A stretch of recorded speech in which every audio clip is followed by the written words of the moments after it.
Okay, så i den her fremlæggelse vil jeg analysere 2 stamtavler, stamtavle A og stamtavle B, for at bestemme deres nedarvningsmønster. Jeg tager udgangspunkt i de observerede fænotyper, altså hvem der er afficeret og hvem der er ikke afficeret. Og så bruger jeg genotyperne til at forklare, hvordan egenskaben nedarves gennem de forskellige generationer.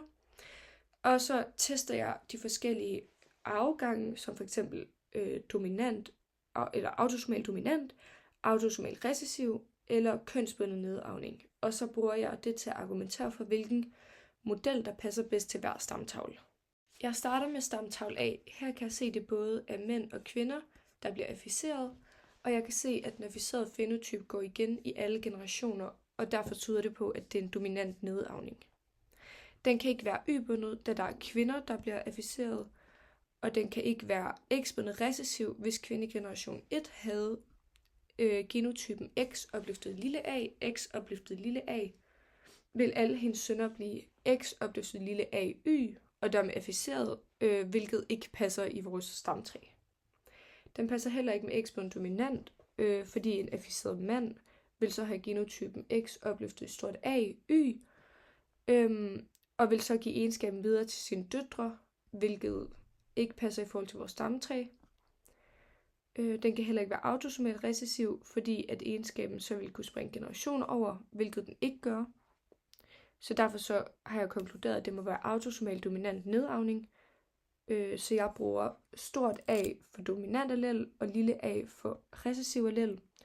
Og den afficerede kvinde i generation 1 må så være stort A lille a, og hendes mand må være lille a.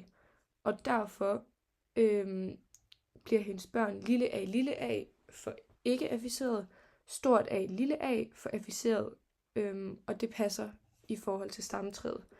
Fordelingen i stamtræet passer også godt med, at det cirka er halvdelen af børnene, der bliver afficeret. Derfor så er stamtavle A autosomal dominant nedarvning. Okay, så her har vi stamtavle B. Der kan vi igen se, at det både er mænd og kvinder, der er afficeret, men vi kan også se, at alle afficerede individer har en afficeret forældre, og at egenskaben ses i hver generation, og det tyder på, at det er en dominant nedarvning. Den afficerede mand i generation 1 må så have genotypen X opløftet i stort A, Y, og kvinden må have X opløftet lille a, X opløftet lille a. Faren giver derfor X opløftet i stort A, X, og så moren giver X opløftet lille a videre til alle døtrene, og dermed bliver de afficeret, hvorimod faren giver Y'et videre til sønnerne, og moren giver X opløftet lille a videre til sønnerne, og derfor bliver de ikke afficeret. Og det mønster passer i vores stamtavle. Det kan ikke være Y-bundet, fordi der er kvinder, der er afficeret. Den kan heller ikke være autosomal recessiv, fordi egenskaben går igen i alle generationer. Det kan heller ikke være X-bundet recessiv, fordi en far med genotypen X opløftet lille a, Y, vil ikke kunne give afficerede fænotyper til alle sine døtre, uden at moren vil bære på genet. Og det passer ikke i vores stamtavle. Det passer heller ikke med en autosomal dominant, fordi fordelingen af fordelingen mellem døtre og sønner tyder på, at det følger X-kromosomet.